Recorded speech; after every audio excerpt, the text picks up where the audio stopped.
take the lead on this drive.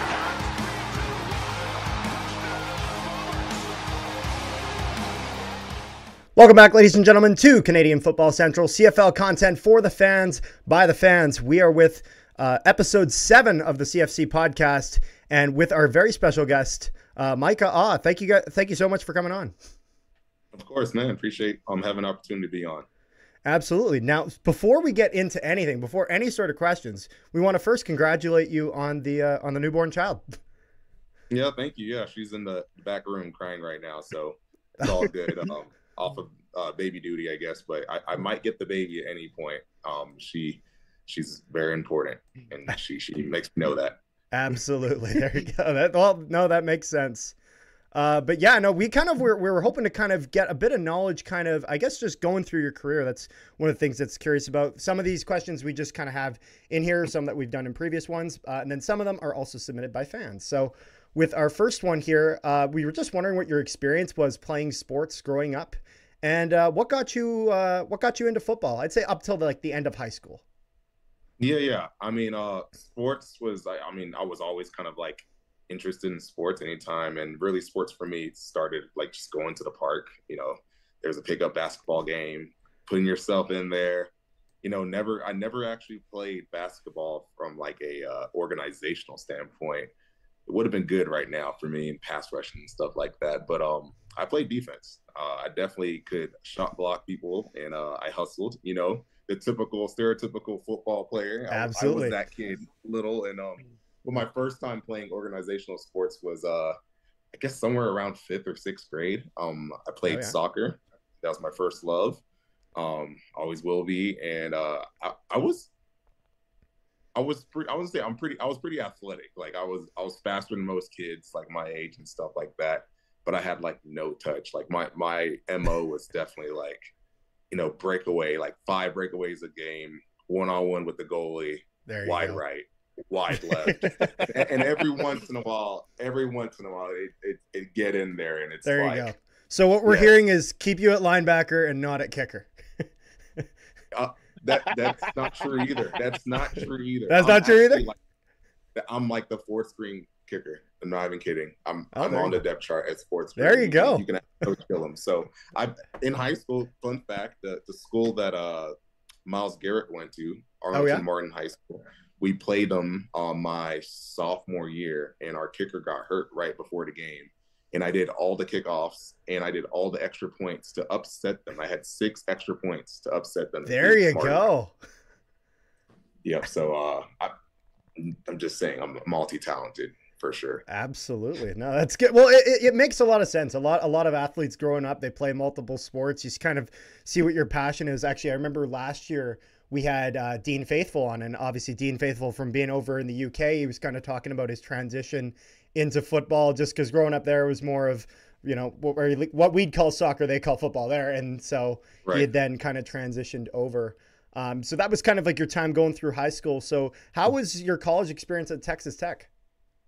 Well, it was good, and I guess I didn't really finish your question, your last question. Oh, yeah, no, I'll let you go for it. Yeah, the way I got into football was 7th grade, so I'm in Texas, Mansfield, Texas, and honestly, my first ever experience of football was when I was 3rd grade or something, and it was Saturday morning. So if anyone is a 90s kid, you know what Saturday mornings are for cartoons. There you go. All right. Yeah. So I'm scrolling through cartoons. It's like 8 o'clock. The only time you get up, because you got to watch the cartoon, right? Scrolling through. You start at 0, go up, and I get to channel 4 or something, probably ABC, NBC. And all I remember was just hearing like, oh, and like this feel and just shoulder pads, like like in the 90s, I guess, remember those shoulder pads were like 3 times the length of your shoulder. Oh, they're massive. Yeah. And I just remember, like, I watched like 2 plays, and I was like, nope, never playing this sport. Don't even know what's going on. And I was like, man, where's my cartoons at? Like, why is this like, and I'm pretty sure it was like Penn State versus Michigan. It was all white versus like yellow and blue, and probably one of the best games on TV. And I was like, no, this Where's is the terrible. Bugs Bunny? Where is it? Yeah. Anyways, so that was my first experience. I'm like never playing football, but then in 7th grade in Texas, I mean, I'm talking about my entire friend group, which is my Call of Duty guys. You know, you wake up in the morning, Sure. everyone joined football, everyone. So I was like, guess I gotta join football. Gotta give it a try. There you go. Grade. Yeah. So 7th grade is my first time, and long story short, you know, everyone makes a team. It's Texas. Everyone plays. So they had an A team, they had a B team, they had a C team, and they had a D team. So I ended up on D team. So, there you go. And then boom, that's my career. So I never looked back. Absolutely. So how did that then go when you kind of got to the college level there at Texas Tech? Yeah. So I was D team, and then I remember that day. It was a terrible day, and I can get into that maybe another episode. But that ended up being the reason why I worked so hard. I mean, I literally just outworked myself. Like it really was a thing where I just worked, and then in high school, my sophomore year, I actually made the varsity as a sophomore, and I thought I was pretty good. I did, but then I was making my highlight tape the year for that season. And, you know, I was starting to watch Patrick Willis and, you know, Patrick Lewis and, you know, all these great linebackers. I looked at my highlight. I was like, oh, my gosh, I'm terrible. And that kind of kickstarted me. And my junior year, I was all district player. And then my senior year, thank God for my coach, my linebacker coach is like a second dad. It was a spring ball. And we're walking off the field, last practice, you know, all done, going into senior year. And my coach was like, you going to any camps this summer? I was like, no.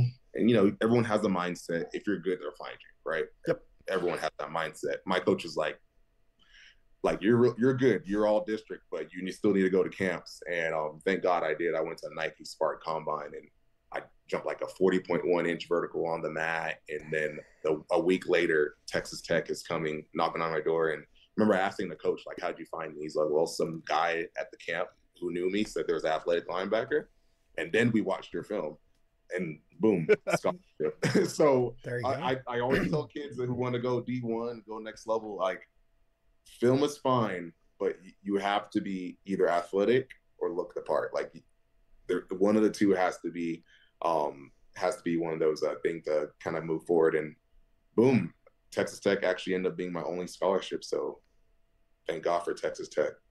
Well, I mean, it worked out pretty well for you. So yeah, it did. I am not mad about that. And that was a great school to go to. Absolutely.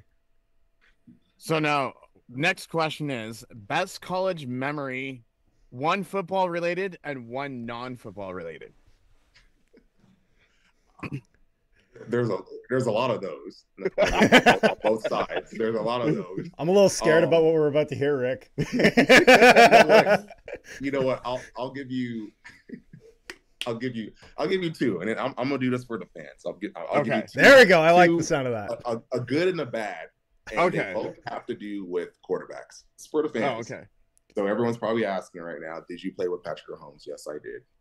Did you play with Baker Mayfield? Yes, I did. So I have two stories. One, I'll let you decide which one's positive, negative. So one of the stories, I'll start off with which one's more spicy? I guess I'll start with the Mahomes story, but actually I have two little stories. So I had the little Cam Newton cleats.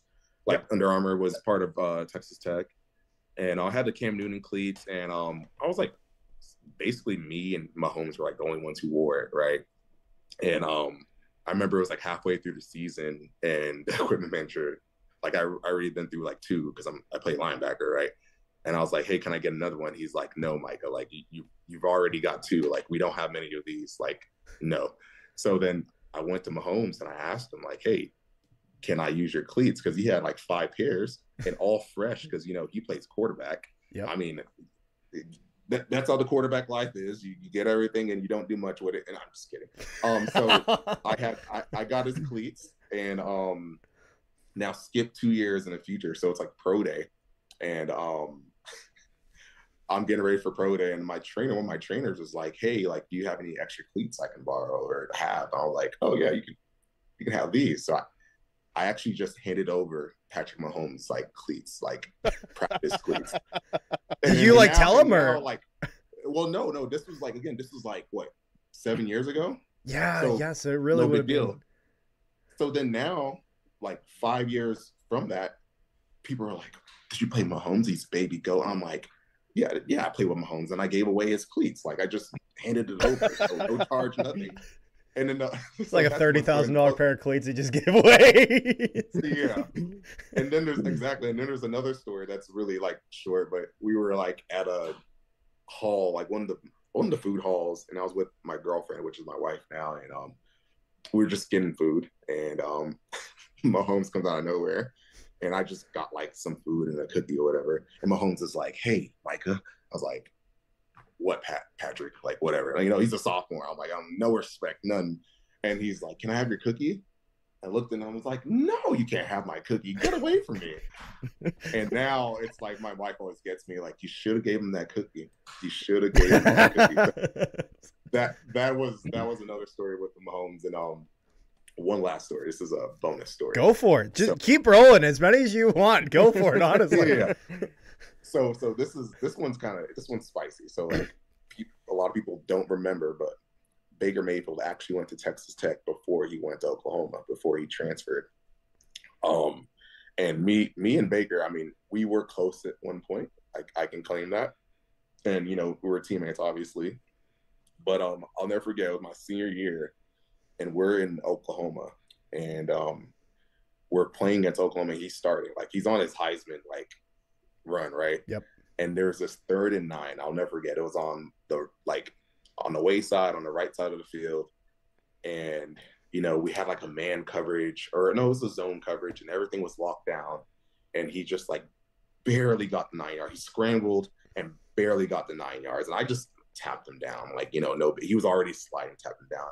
And again, I remember like we were friends, we were buddies. Like me and Baker will go way back. And all I remember was like I tapped him down. I was just gonna walk away, and he's like, "Micah, ew." I was like, "Whoa!" Like I was like, "Whoa!" Like, it's like he completely turned on me. So like now, like I don't know if we're friends anymore. Like he I think he knows I exist out there, but that was kind of a spicy story. But like, hey, he's still a friend, but that's just how competitive he is. He's a great guy.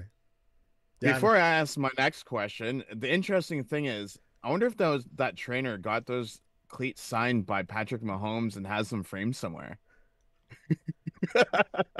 He does have connections to Patrick. Oh, there you go. He actually played at Tech too. I think he knew. I think he had a hunch. I think he had a hunch early. His scouting was definitely top notch at that point. I mean, to me, like, no problem. Like, there you go. Yeah. People always ask me like, "Oh, was Mahomes like so good in college?" I'm like, well, people think I kid already. I'm like, at Texas Tech, that was like, he was the standard. Like, it was like, was he doing things special? Yes, but like, we always had special quarterbacks. Graham Harrell, like I can go down the list. Coach Kingsbury, like almost every quarterback with the Leach era all the way to like my era was like a great quarterback. So to me, no, he was special. Yes, I got to say that because he's a baby goat, whatever. But like to me, he was just a guy. He was the quarterback I was going against, and yes, I did pick him off in our spring game. Like I have a interception versus Mahomes, and a lot of people don't have that. There you go. I do. Yeah. So yeah. Well, and that's sometimes how that goes, in the sense of there are guys that when they go to a certain league, sometimes they're able to transition perfectly and just exceed, and sometimes it just doesn't work out. I mean, we've seen it with the CFL where guys will play in the NFL, do decent, come down to the CFL, and something's just not connecting. And so it goes both. I wasn't gonna say any names, but sometimes it works, sometimes it doesn't. So it's because he's an A&M Aggie. I know you guys are Canadian. You don't understand that, but like it's not complicated. It's not rocket science. It's because he's an Aggie. I'm just putting it out there. It's the truth. There you go. Anyways, carry on. So, next question: how was your experience in the NFL with the Bucs as well as the Jets? Yeah, so I mean, I always tell people, like, when I was with the Bucs, like, it was one of the best experiences, like, of my life. And not necessarily because of the football stuff, but just the locker room. I mean, like, guys like Levante David, Mike Evans, like, they both follow me on Instagram because, like, they were just cool guys, like, cool superstars. And, they really just, like, I mean, the only real interaction I had it with Mike Evans, other than him being just generally nice to me, was was my rookie year, and we had like a masseuse come in, and man, it's such a struggle, the hierarchy. So I waited like an hour and a half to get a masseuse. So because all the veterans went, all the guys who were drafted went, and I stuck it out like a whole hour and a half. And I remember they're like, all right, who's next? And I was like, I'm next. And I walked up there, and I was like starting to take off my socks. I got down, I got all cozy. And then Mike Evans walks in, looks at me, looks the masseuse, and he looks back at me. He says, "Get up." And I got up. And so that was my one experience with Mike Evans. But other than that, he's a great guy. I mean, he's getting paid what, $13 million a year. I think he can get the massage whenever he wants. There you go. But no, they were great. Like, that was a great locker room, and like even a guy, which again, there's so many connections. Football so small. Darius Glennon was actually a linebacker. He was a second string Will. I was third, and he actually ended up coming up to the Calgary last year and helped us out in the playoffs. So it was like this whole full circle moment where I started, and then Darius coming and like playing with him. It was incredible. And then with the Jets, it was an awesome experience to be, signed by the Jets after my rookie year with DC. I guess the only I guess bittersweet moment, not really bittersweet, it was really just bitter. But I was there for OTAs, signed a future contract, everything's all good. And then the draft happened, and I remember they drafted Sam Darnold number one or number two overall. Everyone's all happy. And then on day 3, I get the call from the Grim Reaper, and they're like, sorry, Micah, we're gonna have to drop you.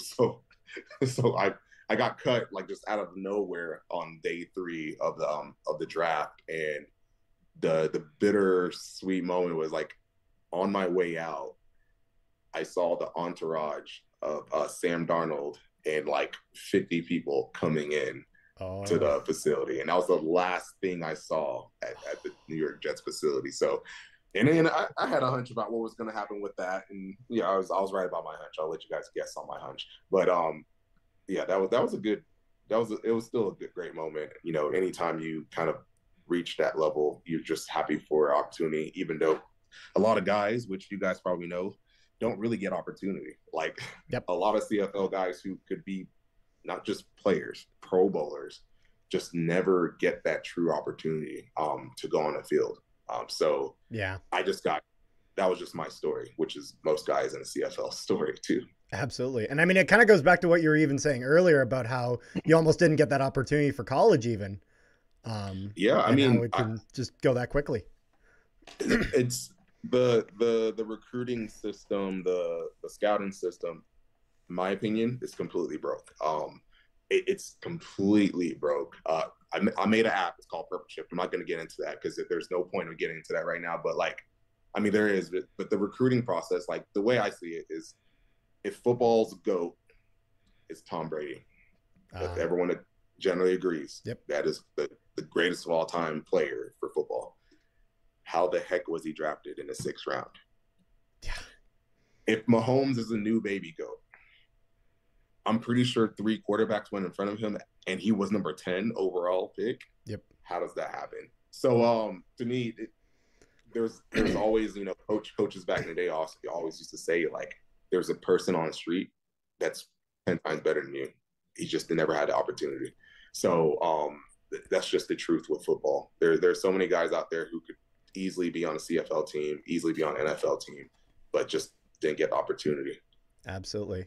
And it's funny, that actually kind of feeds into our next question, which is when and where did you first hear about the CFL? Just because, I mean, we've heard about quite a few guys coming from down south where didn't even know what the CFL was till a few years later. I think it was Braylon Addison who was telling us he didn't even know till he was in college what the CFL was, and then he eventually ended up here. I'll tell you the story of mine. Easy story. So first game, and it's just so funny, the CFL connections with the story. So first preseason game at Tampa Bay, we play the Philadelphia Eagles. Yep. And I'm on my fourth string will or something like that. So I finally get in the fourth quarter, right? So I'm in there in the fourth quarter, third quarter, and we had this all out blitz. And funny story on this, I actually was moving out, like we were moving out of our house and just changing things, and I found my notebook from Tampa Bay with like all my notes like in it. So like obviously instead of like getting what I'm supposed to get done, I spent like 30 minutes just like looking through the notes. And I end up finding that play that I'm about to tell you about. And ironically, on that play, it's a zero blitz. So, like, if the running back peels out, I'm supposed to peel out, get out the blitz, and peel out with him. So, boom, here I go. I'm on the line of scrimmage. I'm on the edge. I run off the edge, and I promise you, the next moment, whatever, I don't know what the time. It might have been a millisecond, it might have been 10 seconds. I just see Carson Wentz, like, right in front of me. I just opens up and I'm just like Carson Wentz, and I just run right into him. I like hit him in the chest, and he dumped the ball down because as I'm going back to the sideline, everyone's cheering like, "Great job, Mike! Great job, man! Wow, what a play!"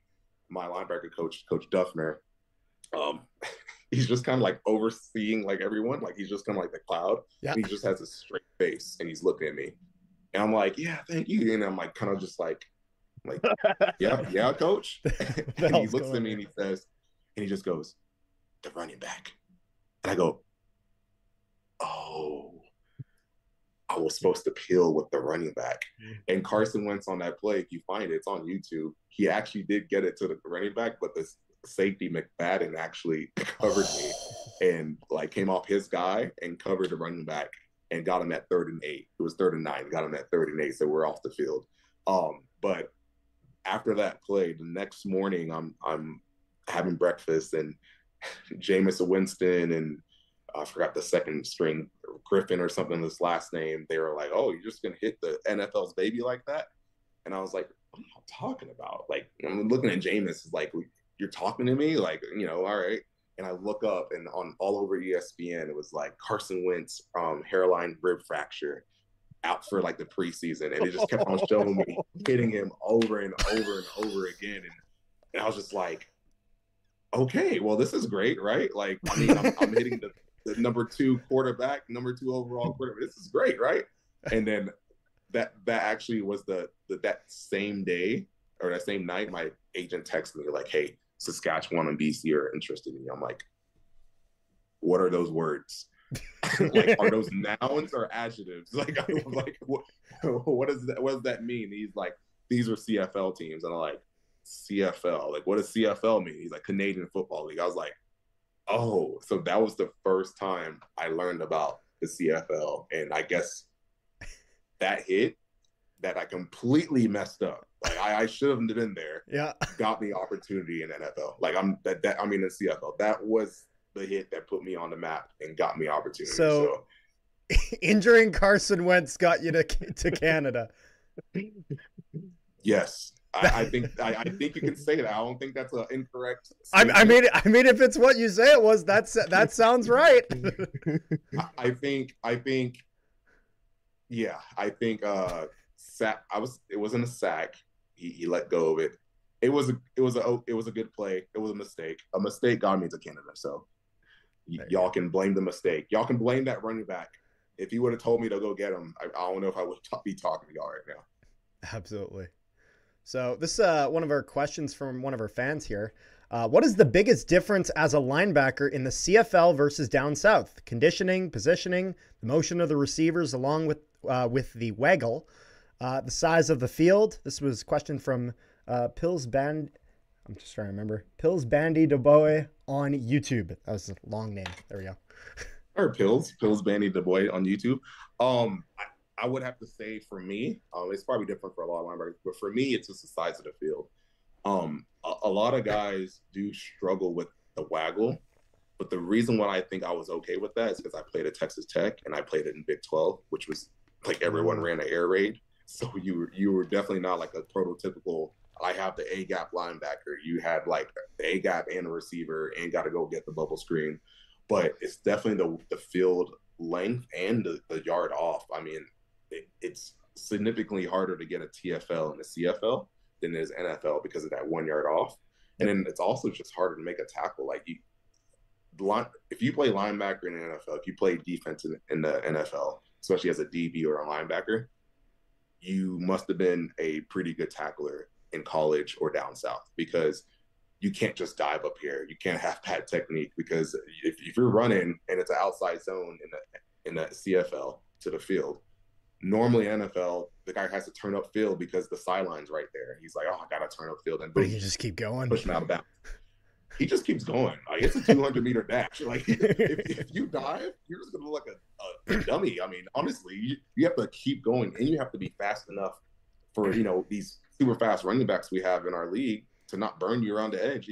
And so the coach can literally call the perfect call, and you'll still get outran because there's a 200-meter dash. So you have to be athletic. I think every linebacker in the CFL has a certain level of athleticism that, going back down south, I mean, I don't know why some of these scouts don't do this, but like, if you can cover in the CFL, if you can play DB in the CFL, if you can play linebacker in the CFL, you go back to NFL where it's a phone booth, it's so much easier because your technique is on point, and you're not diving because you're like, I'm just going to chase you down. I'm going to run you down. So it's an awesome game. It definitely is harder for defense. Absolutely. That's why you have a lot of those special teams people having the oxygen tank when they run back those touchdowns. Man, the crazy thing about the CFL is I wish they had a segment for this on TV. If you look up how many almost touchdowns there are in the CFL, you'd be amazed on like, oh man, this guy has the whole field. Yeah, he has 70 yards. And these guys have angles. There's probably I'd say 40% of touchdowns are just simply because the guy is tired and he gets knocked down by kickers. Like this league actually has pretty fast kickers and punters. So you have to be something special to get a kickoff return or a punt return. So, shout out to those guys for sure. Okay, so our next question is from Ticats Network on Instagram. What is your favorite city to play in besides Calgary? Oh, that's a like stadium wise, city wise. We'll say city. We'll say all together. Okay.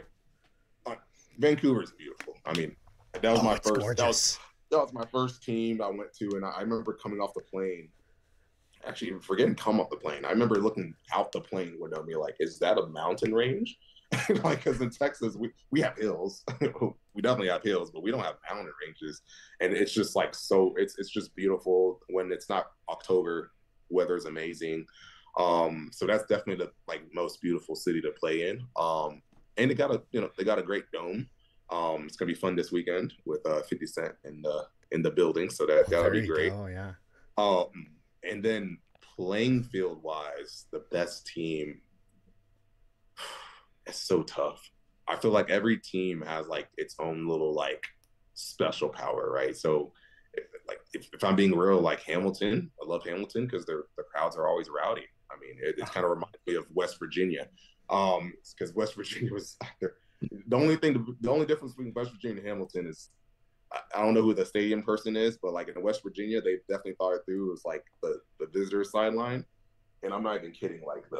The stands were 6 inches behind us, so those fans were over. They could literally spit over the top of our heads.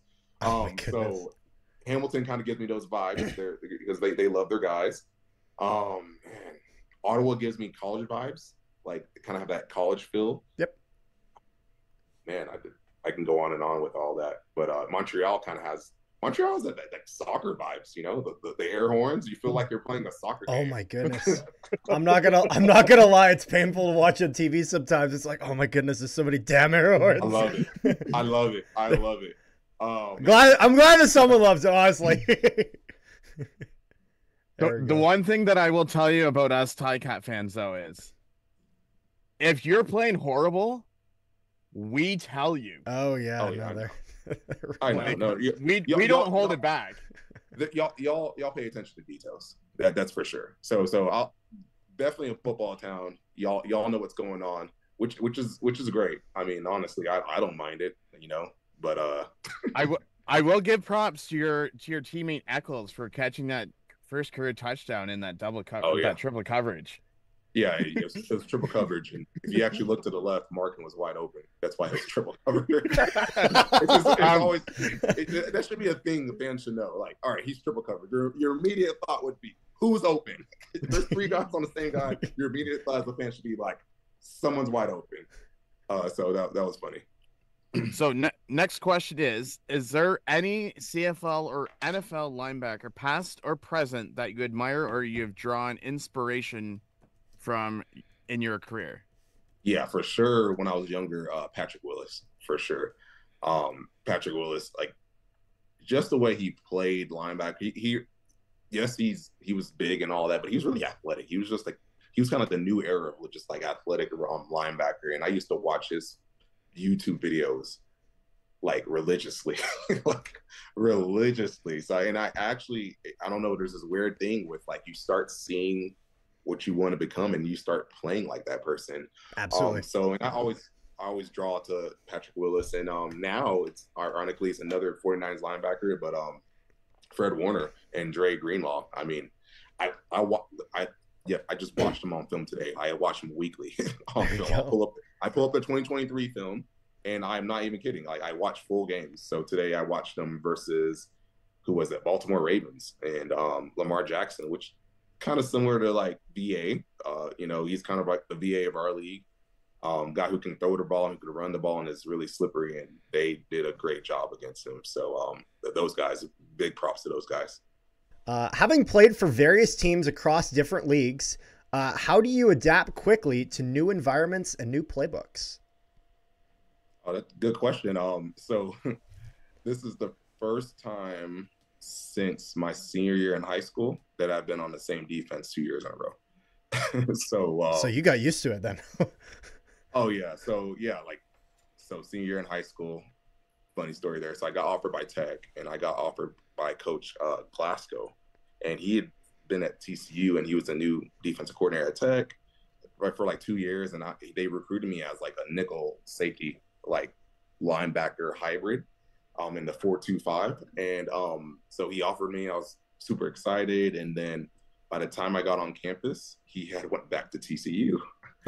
so boom, that's one defensive coordinator. So I guess boom, I'm on my second one, and Coach Kaufman came from North Carolina, and he was just a straight 4-3, like linebacker. So I was a Will linebacker and Mike linebacker, and then 4 years later, I graduated from college with 5 defense coordinators in 4 years. So that was my college career, and then I don't have to explain how many defenses I've been on as a professional. But let's just say it's been 1 for 1 until up to now. So yeah, no, it's just one of those things. I guess college prepared me for pro, because I guess someone knew my pro career was going to be like this. So it's actually, to me, it's pretty fun. I mean, I talk about guys because I've been on so many different teams. We'll do something and I'll kind of tell a DB like, oh, this is just kind of like how we did in Ottawa with Coach Benavidez, or what I did with Coach Washington my rookie year. Those guys know, like, if they put me back in their locker room, I'd pick up on it like that, because like I know what Coach Washington runs. Like he's there you go. I know what he runs. I've done it before. I know what Coach Benavidez does. So it's been a fun time. It's been a fun time. Absolutely. I guess that only makes up for Edmonton and Hamilton left, for your journey. So good. So Hamilton is the only one left in the East. And Edmonton's the only one in the West. And Sask. I've never been on. Oh, I forgot about Sask. Yeah, never been on the green teams. I was almost in Edmonton. In 2021. Not the Bombers. I don't see here, unless I'm missing something. No, he was with the Bombers in 20. Oh yeah. Sure. Yeah, that was the COVID year. See, your stuff. See, there we go. That'd be a question on, like, you want to be a millionaire. Ooh, get a lot of people. There you go. That's where I'd bite the dust. Okay. The next question is, what is your favorite CFL memory over the many of years? Oh man, that's a tough one. Man, there's so many good CFL memories. Man, how do I answer this question? I mean, every year there's always like that one moment. Like I can tell you from every year, like my my my rookie year in BC, like just my moments are more of like times, errors. So like, I my one of my best teammates and buddies, Max Ford, which his dad played in the CFL back in the '90s and stuff like that. And like guys like, rest his soul, like Craig Rowe, like we used to always have these crazy arguments. And so that's sad that happened with him. But and I know his wife, and he has a son, and so just moment of silence to him.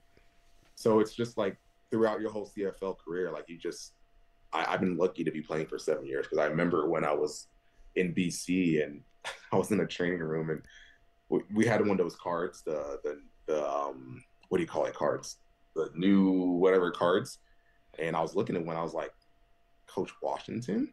I was like, he's like, and it shows like his years and stuff like that, and I was like, oh wow, he played 6 years in the CFL, or 5 years in the CFL, and I remember him telling me like, yep, I got 5 good years, and I wanted to go into coaching. At first, he went to engineering because that's what he's talking to me about, because I was an engineer too. And he's like, and then I had to get out of there and become what I really wanted to become, which is a coach. So it's like I can sit here and talk to you for like 1,500 hours about all my great memories, but it's just every year I can guarantee there's always a new one. So the next one is this is from WN Nations on Discord. What is the reason or meaning behind your jersey number? WM Animations, but yeah, there you go. Oh, my apologies. Nice. All good. Okay, so my jersey number, what is the meaning behind it? Well, honestly, the meaning is it's a single digit. I mean, I don't have to explain to any football junkie how rare and premium single digits go by. But ironically, it's like sometimes you do stuff and you don't really even realize what the meaning behind it. But like number 7, and it's my 7th year, like, so to me, I'm always looking to kind of re-identify myself. Like what I did last year in 57 people, I got some superstitious teammates who were like, oh my God, why'd you change your jersey number? Like you broke the record, you're third all time, and you changed your jersey record. I'm like, I've never believed in that, mainly because of like, since I've been to CFL, it's like I got 51 at BC, then I came back, got 58, and I went to Ottawa, I was 24. Like the numbers don't mean much. What it really means is if you feel good with them and you make a number out of something, like that's what happens. Absolutely. Some of the stories that you hear, people of what they try to give up. Like it's like, I want this jersey number because it meant that to me in college. I will do this to get that jersey number off of you. Well, that's I'll tell you, like my jersey number was 18. So 18 was my jersey number in high school. And the reason why is because when I was in middle school, it's what they do in Texas. The high school coach sends all the middle schoolers a highlight video of the varsity team that they're going to 4 years later, basically. So I got this highlight of Mansfield Summit, and I'm watching. I literally watched it like 100 times on DVD. And there's this one guy, he was a linebacker, and I just started playing linebacker like in 8th grade, and his name was David Cato, and he was 5'10", 185 pounds, and he was just smacking dudes. Like if you watch his film, I look like him. Like I look like him, I play like him because I watched him so much. And he actually ended up playing football at Iowa at 5'10", 185 pounds, ended up going to safety and stuff like that. And so he was the reason. And I remember my senior year in high school, he like shows up out of nowhere on a practice field, and I remember fanboying, going up to him like, hey, I wear number 18 because of you. And he's like, who is this kid? I'm like, you have no idea. Like for the past 6 years, I've been feeding over you. And then I went to Texas Tech, and buddy story there. So obviously I won 18 there at Texas Tech, but the equipment manager, Zane, he just like gave me 36, and I was like, I'm a freshman, like can't really talk. But then I ended up having a good camp, and I was the only freshman not to get redshirted. And I remember going to Zane, the equipment manager, we're pretty close now. I was like, Zane, can I get number 18? And then he's like, you got to ask Eric Ward. So Eric Ward is like freaking legend, receiver legend at Texas Tech. Go look him up. He was number 18. I was like, and he, you could have double numbers in college. So I went up to Eric, and I was like, hey Eric, can I wear number 18 too? And he looks at me and he goes, if you weren't who you were, then I wouldn't let you wear 18 with me, but you can wear 18. And then that was like the first time I gained respect. And I'm like, man, Eric Ward, ever since that day, I was like, man, I love you, man. So I wanted that number, and then coming into the CFL, remember at my time, I guess I'm old now. Linebackers couldn't be number 18, so like throw that one out the window. And then now suddenly, what, 2 years ago, now you can be 18, but unfortunately at Calgary, number 18 is retired. So there you go. I just kind of, my numbers meaning is, if it's a new number, it's a great thing. You just create a new number out of whatever you have. But one small thing before Carter asks the next question. Yep. That number 7 means something, because if you take 8 minus 1 is 7. So there you go. So 18's still with you. There you go. You know what? 57 is also still with me. See it? Oh, there you go. It's still there. There's it's all connected. All connected. It's all these random numbers. You think they're random? Wait till the end of my career. You'll see. Oh, it's like Inception. Oh my goodness. Awesome. So our next one we had here was, last year you made CFL history when you broke the record for most tackles in franchise history for the Calgary Stampeders with an impressive 131 tackles in the regular season. The Calgary Stampeders franchise is 79 years old, so almost 80 years old, with some of the deepest historical roots of any football franchise. How did it feel to earn this incredible honor? It was good. I mean, but honestly, like, to me, it was kind of, to me, it was expected. I'm not going to lie. So, like, I remember when I was in BC, that was Singleton's, I think, last year up here. Maybe it was the second to last year. And I remember watching him and, you know, how many tackles he got. And when I was in Ottawa, I kind of like, you know, if I ever got on that Calgary defense, like, I know I'd make a lot of tackles, because I'd be, like, I know I can. In college, I had 126 tackles at Texas Tech. So, like, I'm not really new to making tackles, but it was great doing it. It definitely was. But honestly, like, I still think I have so much more to go. And I'm not even talking tackles, because to me, I need to get the ball. I need to get the ball more. I need to, you know, if I'm around the ball 131 times, I need to get that ball back to Jake on the other side. So, like, there you go. I'm not going to say that year is a wash. It's definitely not. I'm definitely thankful for it. But, like, my focus isn't tackles. It's going to be, like, to be a game breaker and game record. And sometimes you need to make a tackle in a 3rd and 1 to make it. And sometimes that is. But, like, my main goal is, like, how can I get the offense back the ball? So I still think I got a lot to improve on. Absolutely. So job's not finished. That's what I'm hearing. Job's not finished. No, job's not finished. And we honestly, if we would have won the Grey Cup as well, then I've been like, yeah, that was a great year. But, you know, we didn't win the Grey Cup. So, like, to me, like, I got to do better. I got to do better, honestly. That's literally the perfect mentality to have, as that you just got to keep going. Got to keep going. Yeah. Absolutely. Yeah, you can always do better. And so we got another question here, actually, from fans. This was, who are some of the most difficult guys to go up against, and what goes into preparing for them? This was a question from Raging Slow Bro 97 on YouTube. Yeah, I mean, there's so many guys in the CFL that are, like, super talented. Like, I'll give you one. Like, so VA, like, if you go watch the film on VA, yes, he's like a shorter stature guy and whatever, but, like, he's so slippery. He's so slippery. Like, when you get to him, I guess he's been in that situation a lot, so he knows how to, like, wiggle himself out of that situation. So it's not easy to sack him. But, like, to me, there's kind of a concept of player that's hard for me, and it's like the guys who are just slippery. It's that word, adjective. Like, one of the guys that I knew, like, this guy's gonna be great, was Aaron Jones. So I played him when I was at Texas Tech, and he was at UTEP. And I remember they ran like a power I type formation, which is usually like that downhill, like you can get a good shot on the running back. Not one time did I get a good shot on him. Like, I'll get him on the side, but he'd never let me just, like, square him up and hit him. And I always told people, like, him and Joe Mixon, but him in particular, I was like, he's gonna be a Pro Bowler. And then surely years later, here he is, Aaron Jones out there doing everyone in the NFL. So there's just like this slipperiness. Those are the hardest guys to go against because you have to be on top. Like your technique has to be on point. You can't just dive and chip him and fall over. No, like you have to run your feet, and once you get there, you have to keep running your feet. Otherwise, you'll just miss the tackle on them.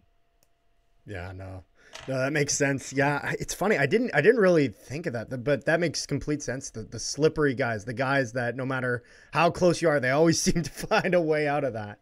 But well, I mean, you think about what makes a great running back to me is if he's running an A gap and the linebacker's in an A gap and he jukes you and you're in the A gap. Oh, that's problematic.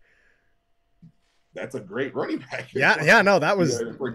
So that to me, that's the standard of a great running back. It's a guy who can do that. You got any player who can do that. Be slippery. Absolutely. So what would your advice that you would give to any young athletes aspiring to play professional football? You have. So everyone talks about talent, right? And I think there's this big misconception about talent. I think everyone thinks talent is something that is like potential, right?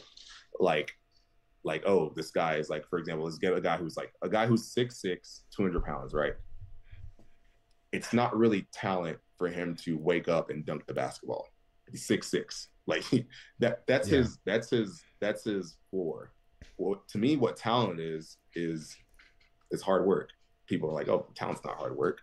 Well, would y'all agree that the definition of talent would be something that a lot of people don't have? Yeah. So to me, there's not a lot of guys out there who start playing football who have hard work. Like that's the biggest talent of them all. Because that same 6'6" guy, okay, he can dunk, right? Maybe there's another 6'6" guy who, yeah, he can just wake up in the morning and dunk, but he works his butt off for the next 4 years. Well, trust me, at the end of the 4 years, you're going to have two different 6'6" guys and two different levels of, because that guy who had the talent of hard work, it's going to show over the guy who didn't. So that's the biggest thing. Like, I know a lot of kids don't want to hear it, like, oh, I'm not big enough, I'm not fast. It's hard work. You have to outwork that, because eventually I didn't come out the womb jumping a 39.5 inch vertical for pro day. Like no one came out the womb jumping a 39.5. Not one person. I certainly hope not. That sounds terrifying. That's an alien. That's an alien. Like Xavier Worthy did not run a 4.21 like out the womb. Like there he goes. Oh my gosh, 4.21. You worked hard for that. Like people think it's magic. It's not magic. Yeah, there's a little bit of like genetics and stuff like that, but he still had to work hard to be a 4.21, because I think naturally he can probably be a 4.44 guy. I think he can walk out of bed and run a 4.4. But a 4.21, that's the hard work talent that I'm saying that people need to have. So work hard, kids. Work hard. Absolutely. And is there anything you want to add in, Rick? I'll let you chime in first. Well, no, because we skipped one, so I was just. Oh, did we skip one? Oh my goodness, go for it. Yeah. What was the most challenging moment in your professional career, and how did you overcome it? Oh man. I mean, it's pretty much every time you get cut. I mean, that is so like at Tampa Bay, man, I had an incredible training camp. I mean, some of the best football I've ever played, and people are like, oh, okay, training camp, like, or practice is the best football, like whatever, dude. Well, you go listen to Deion Sanders. He said in one of his like business meetings or whatever, he's like, my best plays no one ever saw, because they happen in practice, because that's when you hone in your skill. And then when you go into the games, you're getting like your third and fourth tier of plays, but your first tier of plays were in practice, because that's just naturally what happens. You practice that. So like he's actually even better at practice, but that like practice is so like, I don't know, it means a lot. And I did a really good job, but then I remember I had got cut, and again, I had a great time, because like my linebacker coach talked to me, my special team coordinator talked to me when I got cut, my head coach talked to me, my defense coordinator talked to me, even the GM talked to me, and they're all telling me like, man, you're a great player, but like you're a little undersized, but eventually like you'll stick around. And it's hard to hear that, because being undersized, being 6 foot, can't control that, right? Yeah. So whenever a player does all they can, but it's just not, the numbers don't fit you, it's just unfortunate, and it's hard. But the one thing I would tell like young players or anyone in life is I felt good about it because, like I said, I balled out. So like I knew that it wasn't like every day in practice I was being lazy, not running to the ball, because then you have regrets. And Coach Reinbold, you guys know about Coach Reinbold. I remember him telling me in 2018 when I came back to BC, he's like, there's a pain, there's the pain of like physical pain, and then there's the pain of regret. He's like, you never want the pain of regret. Yeah. And I didn't have that, and that kind of like set my whole professional career off to where like, hey, you can't control the numbers sometimes. You can't. I mean, a lot of times you can't control the numbers. The best thing you can do is just for your own self, go hard and do everything you can to be the best football player you can. And if you get cut, take a deep breath and say, well, I did my part, and you can move forward from that. So that's how I guess I'll answer that question. Just before I let Carter answer his next question, the interesting thing that you said about player size and everything, I think you remember a Hamiltonian or a player in Hamilton by the name of Brandon Banks. That guy was 5'9", 150. Yeah. Like size to me, size doesn't matter. Yeah. Again, like I said, I can go into the whole scouting process and recruiting process. It's all about, can you get the job done or not?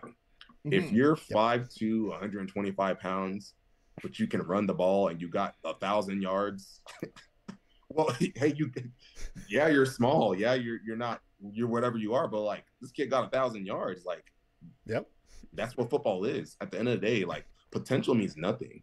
And I think a lot of these scouts, that's why I like the CFL. I think the CFL is much better at scouting, because I always tell the young guys who come up here, the Americans, Canadians, especially the Americans, I was like, if you're here in training camp as an American, you're not here because of your name. You're not here because you have this big NIL deal. You're here because they saw the film and they said, the NFL is not going to take this talent, even though he's just as good, if not better than a lot of guys they drafted. We'll take him. And that's why the CFL is, in my opinion, more competitive, like player to player, than the NFL. Because the NFL, I'll be honest, there's sometimes guys on that 54-man roster that shouldn't be there. But in the CFL, Coach Dickey doesn't have time, doesn't have space for a guy who shouldn't be there. Like, there's no space. Like the CFL is way more efficient. The scouts are way better, and they don't care about names because they got it. No. They got to get to the Grey Cup. Like, the turnover in this league is crazy. Like there's 9 teams. Like you can't be like, we're gonna build through the draft. All right, well, we'll see where you're at in 4 years. Yeah. Like, you don't have 4 years, especially in the places like Hamilton, where like every year is Grey Cup year. Like every year is Grey Cup year. So that's why I love the CFL, because the competition level is like through the roof every year.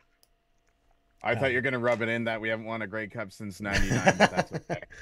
I've been looking at the back of your banner over there, and I don't see any 2000s. Oh, I know. You don't need to remind me. I don't have a Grey Cup. I can't talk. I don't have a Grey Cup. There you go. Fair enough. I'm still going for one. Yep. There you go. Well, we had one last question for you, and actually, this is a bit of an interesting one. What was the weirdest thing we've got that you've ever had to sign, along with possibly the strangest fan encounter? Got some interesting answers from this before. Whoa. Weirdest thing I had to sign? Oh, that actually is pretty, that one's an easy one because it just happened. So the weirdest thing I had to sign, I guarantee no one's going to get this. Everyone's having their guesses like, oh, they're probably thinking like, I don't know, like a purse or a shoe. So I did sign the back of a kid's like phone case. I did sign a kid's shoe that he was just wearing. He's like, can you sign this? Like, yeah, sure. So, but that's even more weird than that. We actually signed someone's car engine to a Charger. Yeah. They had a all red Hellcat Charger or whatever it's called, and we signed their engine. So yeah, I bet no one guessed that one. Yeah, that was great. I was like, you need to put this in the CFL Hall of Fame. Like that car needs to be retired. Like it probably has Bo Levi's like signature on there somewhere. There you go. yeah, so that was the weirdest thing I had to sign. And then the weirdest fan encounter, man, there's probably one in there that I just. What's crazy is I've had several, but they're so weird that you black them out. Like you're like, you know what? I'm gonna just pretend that never happened. Kind of. So I'm trying to think of like a weird. Oh, there's been some weird ones we've been told. Oh boy, man, I can't. There's not a great one. There's not a great story one. I mean, it kind of it happens ever so often, and again, I just black it out because I'm just like, whatever. Man, give me a second. I have one that I'm thinking of, but it's not that great of a story. But I guess any fan encounter from any point. Yeah, anything. Man, this is a hard one. Okay, yeah. While you're thinking of that, I have a question for you because this isn't just for football people. I'm talking hockey and that. What is your opinion? Because this is kind of a fan encounter. Do you feel if you're stopped in an airport for a random person to come up and ask you for your autograph, because that happens everywhere, and you get different responses from different athletes? So I just thought, since that's an encounter with a fan. Like, how do you feel people stopping you at the airport? Some people don't like it because it's like their personal time and stuff like that. I mean, some people wouldn't mind. I don't know if you really have personal time as a professional athlete in public. That's the other side we hear. I don't really believe in that. Like it's not okay. If football was like 12 guys sitting on a rolly desk, typing and like doing some work with like full on mask on, you couldn't tell who they were, and I'd say yes, yeah, like the airport's your public, but like we're professional athletes, so when someone sees me, I'm actually pretty flattered. I'm like, oh wow, you watched the CFL, that's great. Like, can you tell more people about this? So I'm super happy about it, and I'm like, man, yeah, that's great. And like, okay, I was at Safeway, and it's funny because these are the kind of weird accounts. This is what I mean by weird, and that's why I black it out. I play football, I play linebacker, so I have this weird, like, I have weird awareness abilities. Like I'm aware of things. I'm just always aware of things. Yeah, like I just know, like, all right, wait, hold on, someone's jumping the fence, and then boom, there they are, you know. But I was at Safeway, and I was, just getting some groceries with my wife, and there's this guy that just kind of locked eyes, and like, all right, cool, whatever. Then I'm like, now I'm by like the milk aisle, the dairy aisle, and there he is again. It's like, all right, this guy's, that's 2 spots that he's been there. All right, so I go around, to the bread section, and all right, he's not there. And I go back, forgot something, got to go get some mac and cheese, and there he is in the mac and cheese aisle. And I'm like, man, okay, all right. I mean, it's just Safeway. Ask what you want. It's Safeway, but he's not saying anything. And then boom, I'm checking out, and getting some stuff, and I have my brown bag, and he's right behind you. No. That would have been too much. Too much. I look up, and he's already through the line, and he goes, Micah? And I go, yes. And he's like, oh, like Micah, like Mike Alway. I was like, yeah, Mike Alway. And then he just explained that he had worked for Calgary like years ago, and like now he works like for the Flames. But like, it's weird stuff like that where like someone's watching you. Someone's watching, and it's like, there it is. So I've had so many of those like weird That's awareness. Fair. Yeah, where like, like I know that you know me. It's just come out and just say it together. Absolutely. Like, I got it. Yeah, so I can't think of any other ones, but there's been one. Maybe if I have another episode, I'll give you one that's been pretty. There you go. Absolutely. And it's funny. I think that's pretty much all we had. However, it's funny. You bring this up a little bit earlier, but one thing kind of opportunity we wanted to give before we ended this was to let people know about Purple Shift. Oh yeah. I mean, Purple Shift. So Purple Shift's like a virtual combine in your pocket. We're working with Football Canada and Football Ontario. We're actually working with 5 youth sport teams or 4 youth sport teams, and I'm a Division I school right now, and we're actually gonna come out with this like next week. We're doing the first ever virtual ID camp for one of the youth sport teams. So all these all these colleges are having like the physical camps. I think Guelph might have one or whatever. And, you know, sometimes there's a limit of like 200 kids, right? But like, are you going to find the diamond in the rough? Are you going to find all the kids with those 200 kids? Probably not. The whole point of Purple Shift is that it's open to anyone. It's open to anyone in Canada, anyone in the States. And that way, it's like, if you don't have the money to get there as a kid, boom, you can do it virtually. Or maybe you're in the Northwest Territories of Canada and you can't make it to a university. You can do it all on the app, and we verify all the times. Like, you don't say that you ran a 4.3. We time you with our technology, and we can time vertical jumps all through just no sensors, just through video. That's awesome. So yeah, it gives everyone a chance to try out. And like, I've talked to the CFL about it. I've talked to even like some of the NFL about it. So it's just one of those things where I think it's the future. And the way I see it is, you know, I was talking to a kid who was from Toronto who actually plays at Central Michigan now. He's a tight end. He's 6'6". He was like 6'6", 220 in high school. No offers. And then so my whole thing is like, we went to the moon in 1969. We found the moon. Yep. Like we shot a rocket off and landed on the moon, the millions of miles away, and we can't find a 6'6", 220-pound tight end. Like, to me, there's a broken system. So, and then with Purple Shift, that kid's going to be found because it's free for everyone to use, and everyone can verify their height, their weight, and everything. So that's what Purple Shift is.